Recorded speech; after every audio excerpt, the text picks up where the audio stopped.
Ilang araw na lang po at magtatapos na po ang 2013.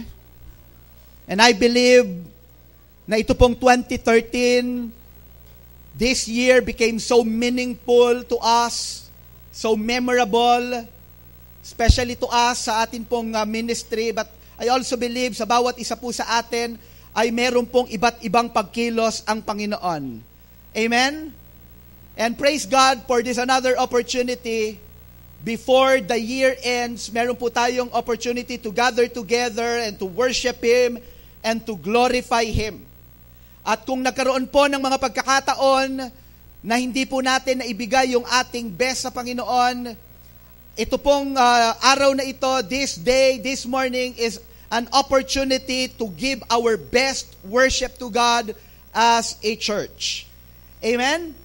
So I hope na kanina po nung tayo po ay umawit, ay naibigay po natin yung best worship sa ating Panginoon. Tanungin mo nga yung katabi mo, ask your neighbor, did you give your best worship to God? Tayo po ba ay nakaawit at naibigay po natin yung todo na pagsamba sa ating Panginoon? And tayo po ay ma-excite because kung paano pong naging matapat, our God is faithful. Ito pong 2013, let us believe na ito pong 2014, God will do greater things. Amen? Kung tayo po ay nag-level up dito pong 2013, I believe this coming 2014, meron pong kakaibang level up. I believe that God will lead us to another level up, a supernatural level up. Amen? Sabihin nga po natin, supernatural level up. Pag sinabi po nating level up, pwede po tayong mag-level up by our own effort. Kaya po natin yang gawin. Lalo na kapag ikaw, you are determined, and yung personality mo, competitive ka, you can level up using your own effort. But I believe this 2014, God will bring us to a different kind of level up. A supernatural level up. A supernatural transformation.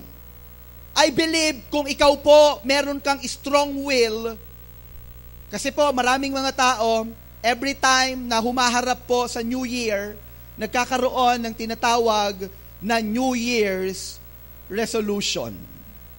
At kung ikaw strong ang will mo, makaka-experience ka naman ng mga pagbabago. Pero hindi lamang po yon ang nais po natin. But we want to experience a different transformation this 2014. Isang pagbabago po, transformation that only God can give. May I hear your amen? Ito po ba yung desire ng atin pong puso? If not, my prayer this morning, bigyan tayo ng Panginoon, God will give us the desire na ito pong 2014 will become a different year to each and every one of us. Actually, I believe that we are in the end times. Amen. And we never know, hindi po natin alam kung itong 2014 will be our last year. Hindi po natin alam. Wala pong makakapagsabi.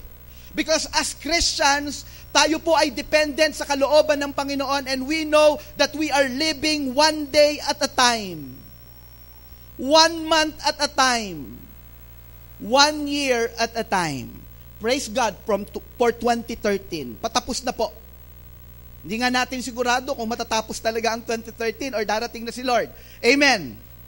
Pero kung meron pa po tayong 2014, tanggapin po natin, let us embrace 2014 as if 2014 will be our last year. At ibigay na po natin yung ating best. Hindi lang para sa ating pangsarili, for our own agenda, but for the agenda of God. Actually, kung hindi, wag na nga nating pag-usapan yung end time.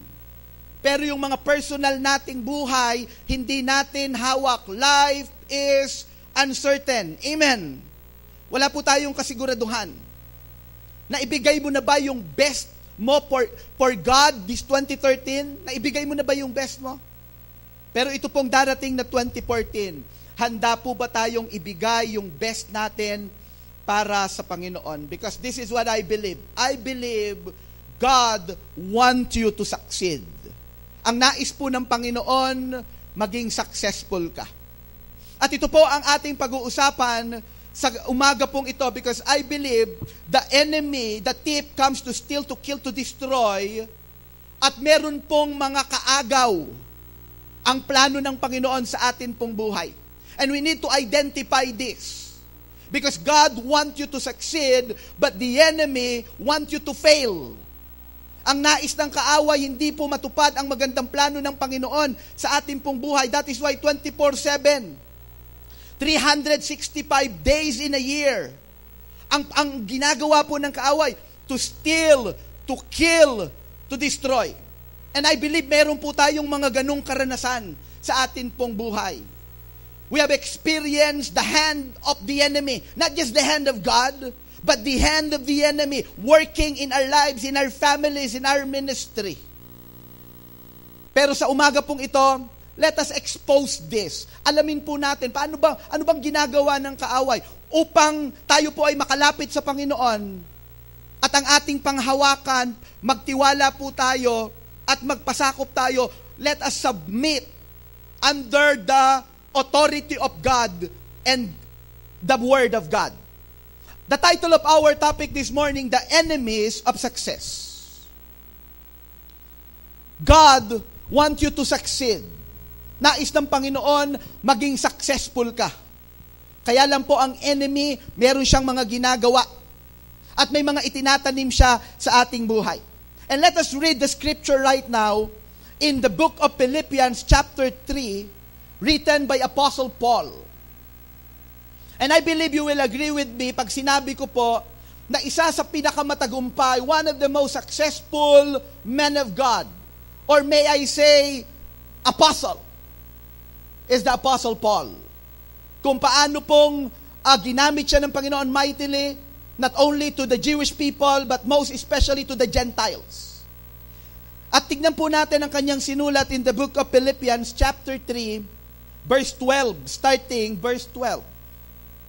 Not that I have already obtained all this, or have already been made perfect, but I press on to take hold of that for which Christ Jesus took hold of me. Verse 13, brothers, I do not consider myself yet to have taken hold of it, but one thing I do, forgetting what is behind, and is straining toward what is ahead. Verse 14, I pressed on toward the goal to win the prize for which God has called me heavenward in Christ Jesus. So dito po ay may mga binanggit po si Apostle Paul sa kanyang mga salita. And I believe, mayaman po ang salita ng Panginoon. The Word of God is so rich. The Bible said that all Scripture is God-breathed and is useful for teaching, rebuking, correcting, and training in righteousness. At sa umaga pong ito, tayo po ay hinahanda ng Panginoon. Ini-equip ng Panginoon. Tinitrain tayo ng Panginoon upang tayo po ay maihanda for 2014. Sana po hindi yung mga prinsipyo at katalinuhan lang ng tao ang ating pinangahawakan. But let us hold on and trust the principles, the Word of God. Ano-ano po itong mga enemies of success na ito na matatagpuan po natin dito sa mga sinulat ni Apostle Paul? Sisimulan ko na po kaagad, number 1, arrogance. And I believe ito po yung na-identify ni Apostle Paul. Arrogance is the attitude of pride or overconfidence. Na pag sinabi pong ang isa pong tao ay arrogant, para bang ang feeling mo, you can do it apart from God. Parang mas marunong ka pa sa Panginoon. Na may mga pagkakataon, pinapahayag ng Panginoon, nire-reveal niya yung kanyang will, God is revealing His will, but then you tend to resist. Because you think, you know better. Mas alam mo ang ginagawa mo. At isa pong halimbawa, one example in God's Word, in the Bible, can be found in 1 Samuel chapter 15. And this is all about a king by the name of Saul, the first king of Israel. Alam niyo po, pwede kang kumbaga, yung paghahari po ni King Saul, nakasulat na yan sa history. The first ever king of Israel. Para pong yung kasal ni Jaja, nasa history na po yan. Yung unang kasal sa CRC Silagro. So parang pag-una, parang nakatatak na kaagad sa history. At ito po yung hari na pag-uusapan po natin, King Saul. But then, dumating po doon sa point that this king became arrogant because of the accomplishments. Nakikita niya po because of the power, because of the calling na meron siya. At atin pong basahin. Let us read the Bible. Sabi po dito ng Panginoon kay Saul, for rebellion is like the sin of divination, and arrogance is like the evil of idolatry. Alam niyo po kung saan kinompare ng Panginoon ang rebellion, ito po ay kinompare sa divination or witchcraft. At kinompare po ang arrogance or yung pride sa idolatry. Why? Dahil ang tao po kapag nagiging arrogant, nagkakaroon po ng pride, yung tiwala na dapat kay God, yung trust na dapat kay God, hindi po napupunta sa Panginoon. Pag sinabi nga natin, kasi pag sinabi po natin God, dapat po yung faith natin na kanino? Nasa Kanya. Pag sinabi natin God, we acknowledge that He is the Almighty. We acknowledge that He is all-knowing. We acknowledge that alam niya kung ano ang ginagawa niya. But every time nagkakaroon ang tao ng pride, nagiging arrogant, parang ang mensahe po natin sa Panginoon, mas alam natin ang atin pong ginagawa. We are better than God. Yun po yung message na binibigay natin sa ating pong Panginoon. Yun po ay sa Old Testament. And because of Saul's arrogance, yung pong panawagan ng Panginoon sa kanya ay nawala.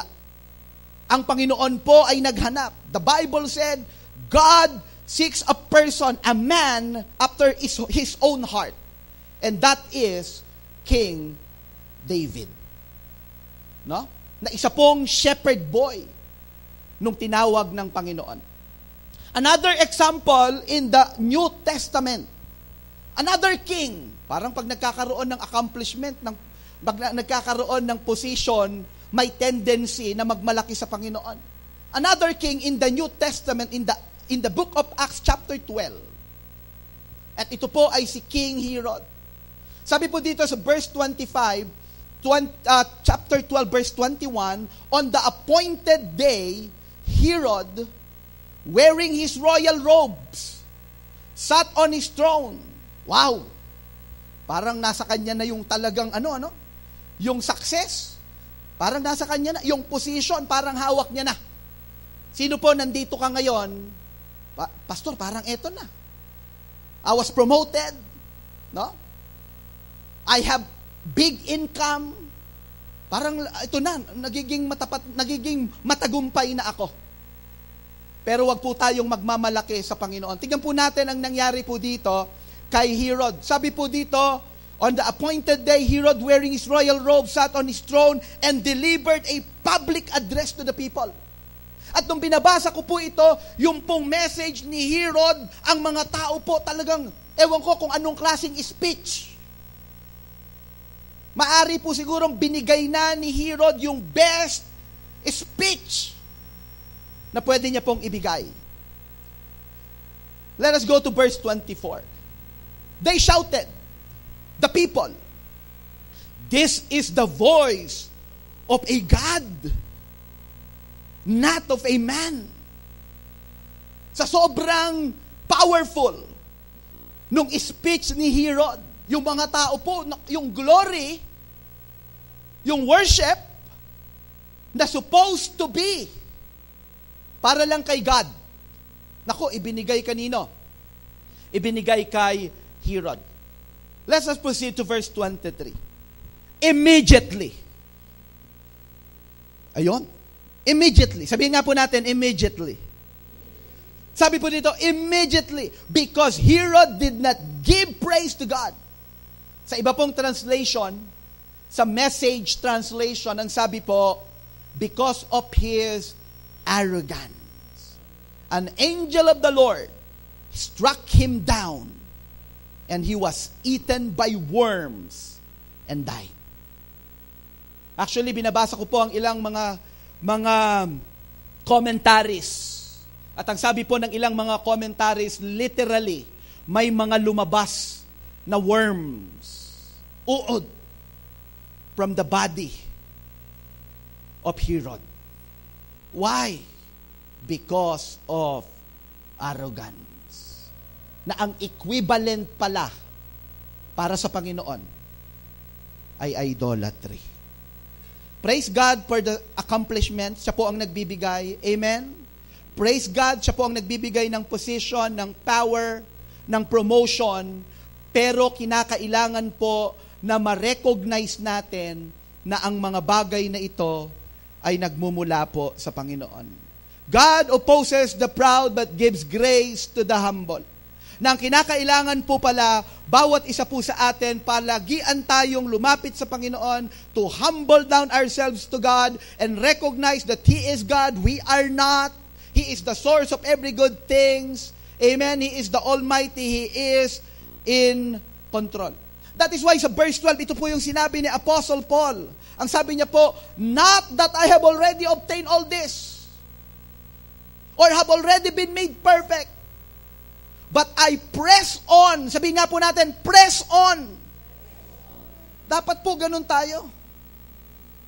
Keep on pressing on. No, alam natin na kailangan pa natin ng Panginoon. Sino po dito, nandito ka ngayon, feeling mo, hindi ko naman kailangan ng church. I don't need the church. I don't need a cell group. I don't need to read the Bible. I don't need to pray. I can be successful. Alam niyo po, that's the message na binibigay po natin sa Panginoon every time. Na ninineglect natin yung prayer time natin, devotional time natin, going to church, having fellowship with our brothers and sisters, para sinasabi natin sa Panginoon, Lord, I can do this. Don't worry. I can take care of myself, even without you, even without God, even without the things of God. Pero si Apostle Paul po, ang sabi po niya dito, I press on. Alam po niya na kailangan niya si Lord. Tayo po ba ngayon, nandito tayo, we are here this morning, and we are convinced that we need more of Him. Amen? That we need more of God. And if ever, brothers and sisters, there are times na we became arrogant. Ang hinihintay lang po ng Panginoon is for us to humble down, to repent, to ask for forgiveness. You know what? If you are arrogant, you will not repent. Kasi po, ang isang tao, pag arrogant ang tao, nagkamali, alam niyo ang gagawin ng tao, maghahanap siya ng sisisihin dahil sa kanyang ginawa. Kaya nagkaganito dahil sa iyo. Lord, kaya nagkaganito dahil sa iyo eh. Hindi dahil sa akin. In the book of Psalm chapter 5, verse 5, sabi po dito, the arrogant cannot stand in your presence. Because He is Lord. At ang Panginoon, hindi yan magpapakumbaba. Ang dapat magpakumbaba tayo. That is why the arrogant cannot stand in your presence. You hate all who do wrong. So the first enemy of success is arrogance. That is why ito pong 2014, tayo po ay patuloy na magpakumbaba sa harapan ng Panginoon. If we want to overcome, if we want to succeed, that is why the Bible said, submit yourself first to God, then you can resist the devil. And he will flee. But the first thing that we need to do is to humble down, to submit ourselves to God. Pupunta po ako sa pangalawa. Dito po na matatagpuan natin sa turo ni Apostle Paul, number 2, is arrival. Sabihin nga po natin, arrival. When we see ourselves already reach our limits or our finish line, then we will stop. Alam nyo, nakakarinig ako, especially pag nagmamature na po. Pag well advanced in years na. I don't need training anymore. Involve the young people. Tapos na ako dyan. Parang sinasabi natin, I have already arrived. Parang sinasabi natin, Lord, kunin mo na ako. Tapos na po. Tanungin mo nga yung katabi mo. Tapos ka na ba? Kasi po kung tapos na ang plano sa atin ni Lord, kukunin na tayo ni Lord. Amen? Parang sinabi mo, nakarating na ako sa finish line ko. But I want you to know, brothers and sisters, we are not just human beings. We are human becomings. What does it mean? Hindi pa tapos sa'yo si Lord. God is changing you from glory to glory. It doesn't matter kung ilang taon ka na. It doesn't matter how old are you. Tanungin mo nga yung katabi mo, ilang taon ka na ba? Bata pa pala. Amen? Wala pong matanda sa paglilingkod sa Panginoon. Pero kailangan po tanggapin natin na hindi pa tapos si Lord. God is not yet finished with you. Amen? That is why kailangan po palagi tayong available. Lord, what do you want me to do? What do you want to do with me? I'm available. Use me. Ganun po ba tayo? O tayo, wag na ako, yung iba na lang. Kapag ka po ganun ang attitude natin, parang ang message na binibigay natin sa Panginoon, tapos na ako. Parang ang message na sinasabi natin kay Lord, Lord, kunin mo na ako. That is why every time nakakakita ako ng Christian, pag kinuha ni Lord, tapos na yan, tapos na yung mission niya. Look at Philippians chapter 3, verse 13. Apostle said, brothers, I do not consider myself yet to have taken hold of it.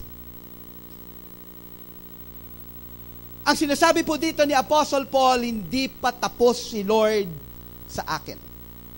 Praise God, ito pong 2013. Kung marami pong mga blessings si Lord this 2013, praise God. Marami pong ginawa ang Panginoon, mga dakilang bagay, great things happened this 2013, praise God for that. But I want you to know that the best is yet to come in your life. Amen. At kung nagkaroon po ng mga pagkakataon na nagkaroon po tayo ng ganitong attitude, nagkaroon po tayo ng ganitong perspective, na feeling natin, we have already arrived. Nangyari na yung mga dapat mangyari at wala nang mangyayari pa. We need to change our perspective. Kailangan pong mabago. And I just pray na this 2014, lahat po tayo dito sa CRCC, magiging magiging desperate for growth. No? Na magkaroon po tayo ng strong desire. I want to be equipped more. I want to be trained more. Kasi may gagawin pa ang Panginoon, hindi pa tapos si Lord. Sa buhay mo. Kahit anuman ang kalalagayan mo, kahit ilang taon ka na ngayon, kaya buhay ka pa, hindi pa tapos si Lord sa'yo. Sabi mo nga sa katabi mo, hindi pa tapos si Lord sa'yo.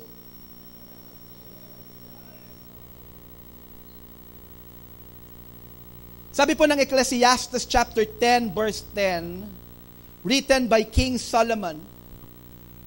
And a while ago, it was mentioned by Jaja that King Solomon is the wisest man, wealthiest man ever lived.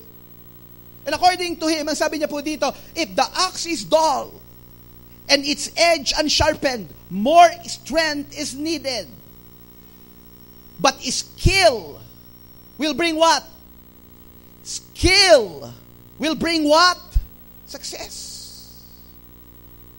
At mangyayari lamang po yan kung tayo po handa palagi na magpa-equip sa Panginoon.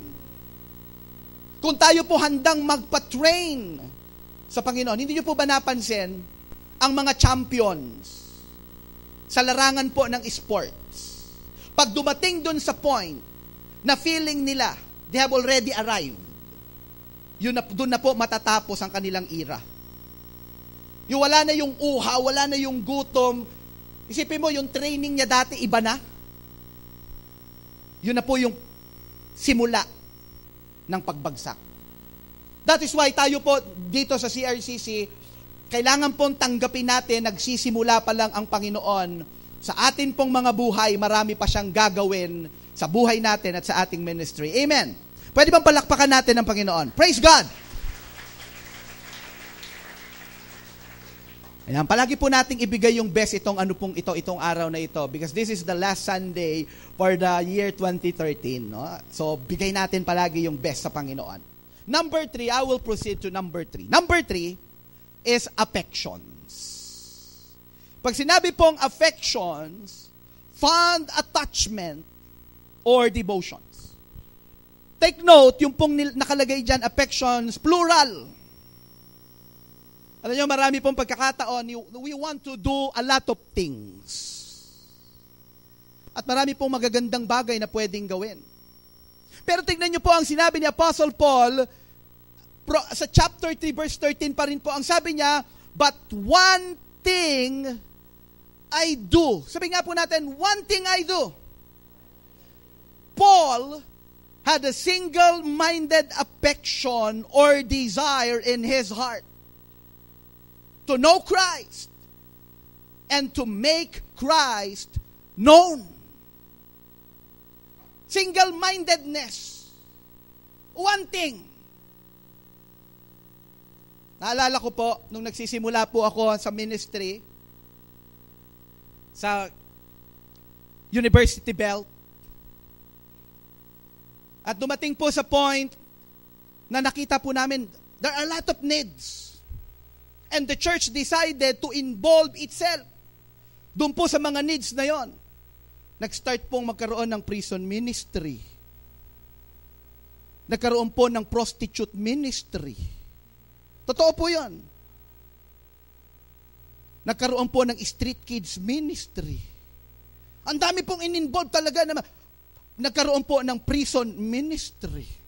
Kasi po malapit kami sa Manila City Jail. So, ang dami pong ministry. So, watak-watak. But we realize, napakahalaga pala ng focus. Sabihin mo nga, focus. Itong darating na 2014, saan mo ba gustong mag-focus? Kung titignan po natin, napakadami talagang pwedeng gawin. Nagkaroon pa nga ng pagkakataon, nag-uusap kami, ano kaya, magtayo din tayo ng orphanage. Kawawa naman yung mga bata. Ang dami talagang pwedeng gawin. But if we want to succeed, we need to have focus. Sabihin nga po natin, focus. Sa Luke chapter 10, meron pong story. At gusto ko pong makita natin yung principle na gustong ituro dito ng Panginoon. Sabi po ni Jesus, kasi nagre-reklamo na yung meron pong parang sibling rivalry na dito na nangyayari. Pero ang sabi po ng Panginoon, Martha, Martha, the Lord answered, you are worried and upset about many things. Sino po nandito ka ngayon, ang dami mong nakikita, and because of that, you are upset. Can you please ask your neighbor, are you upset? Are you upset of many things? Sabi ni Lord kay Martha, Martha, Martha, you are worried and upset about many things. Alam niyo po, yung ginagawa naman ni Martha, good. Hindi naman sinabi ni Lord na bad. Look at verse 42. But only one thing. Again, yung salita po, sabi nga po natin, one thing. But only one thing is needed. Mary has chosen what is better. Kung gagawin mo yan, Martha, it's good.